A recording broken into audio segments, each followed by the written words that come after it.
बात सन 2013 की है। एक पुलिस ऑफिसर अमेरिका में इलिनॉइस के ग्रामीण इलाके में एक मेडिकल बिल्डिंग में चोरी की जांच कर रहे थे। जब वे एमआरआई रूम में पहुंचे, अनायास ही पहुंचे वो, तभी अचानक उनका सर्विस रिवॉल्वर एमआरआई मशीन ने खींच लिया।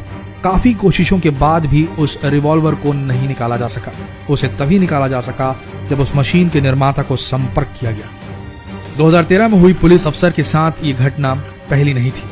2009 में भी इसी तरह की एक घटना हुई थी। एक अफसर अपनी मां से मिलने के लिए एमआरआई रूम गए थे, तभी उनकी रिवॉल्वर भी एमआरआई मशीन द्वारा खींच ली गई थी। इस घटना में उनका हाथ भी फंस गया था, लेकिन वो किसी तरह अपने हाथ को निकाल पाए थे, लेकिन उनका हथियार कई घंटों तक वहीं फंसा रह गया था।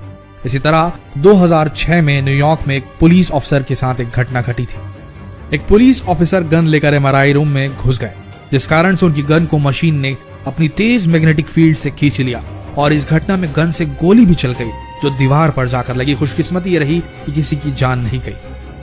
एमआरआई का हादसा नंबर 3, डेन महोनी। डेन महोनी एक 79 साल के बुजुर्ग थे जो न्यूयॉर्क मेडफोर्ड के रेडियोलॉजी सेंटर में बुरी तरह से घायल हो गए थे। डेन महोनी के बेटे के अनुसार वहां के लोगों ने बताया था कि एमआरआई रूम में मेटल की वस्तुएं ले जाना बहुत खतरनाक है, लेकिन किसी ने भी डेन महोनी के मेटल वॉकर को, वो वॉकर लेकर चलते थे, उसे रूम के बाहर रखने के लिए कहा ही नहीं। सब ने डेन महोनी के उस वॉकर को नजरअंदाज कर दिया, भूल गए, लापरवाही कर दी। फिर क्या था, जैसे ही महोनी एमआरआई रूम में प्रवेश करते हैं, उनका मेटल वॉकर सीधा छूटकर मिसाइल बन जाता है और मशीन में जा चला जाता है और वो बुरी तरीके से गिर जाते हैं, जिस कारण से उनके सिर पर बहुत गंभीर चोट आती है। 2 दिन बाद उन्हें दिल का दौरा पड़ता है और ठीक 2 महीने बाद उनकी मृत्यु हो जाती है। बाद में महोनी के परिवार को उस हॉस्पिटल द्वारा मुआवजा दिया जाता है।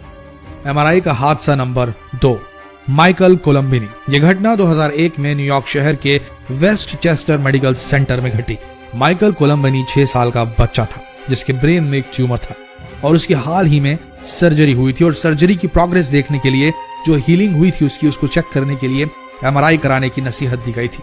सर्जरी होने के बाद उसे एमआरआई रूम में ले जाया गया ताकि उसकी जांच हो सके। जैसे ही एमआरआई मशीन को चालू किया गया, तभी वहां पर एक ऑक्सीजन सिलेंडर रखा हुआ था, जिसे एमआरआई मशीन ने 20 से 30 फीट प्रति सेकंड के हिसाब से तेज गति से खींचा। वो सिलेंडर उस बच्चे के सिर पर जोर से जाके लगा, जिस कारण उसके सर पर कई फ्रैक्चर आए। उसके मस्तिष्क को काफी चोटें पहुंची। उस बच्चे ने दम तोड़ दिया। एमआरआई के हादसा नंबर 1, मुंबई का हादसा।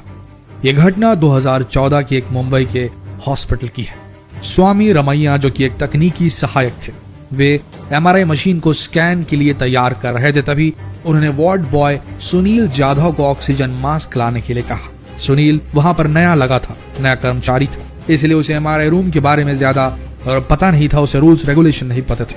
लेकिन सुनील को सुनने में गलती हुई कि ऑक्सीजन मास्क लाना है या ऑक्सीजन टैंक। वो भूल गया और उसने 4 फुट का ऑक्सीजन टैंक एमआरआई रूम में घुसा दिया। जैसे ही सुनील मशीन के पास गया, मशीन ने पूरी ताकत के साथ उस सिलेंडर को अपनी ओर खींच लिया, जिस कारण से सुनील और रमैया एमआरआई मशीन और सिलेंडर के बीच बुरी तरीके से फंस गए।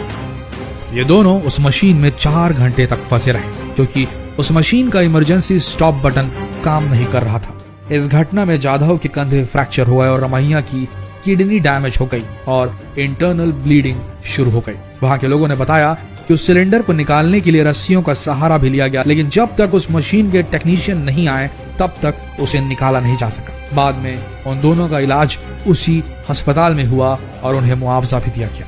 तो दोस्तों, अगली बार अगर आप हॉस्पिटल जाएं और एमआरआई कराने वाले हों, तो इस बात का खास ख्याल रखें कि कोई भी मेटल की चीज लेकर ना जाएं। आपके शरीर में कोई भी मेटल इम्प्लांट नहीं होना चाहिए।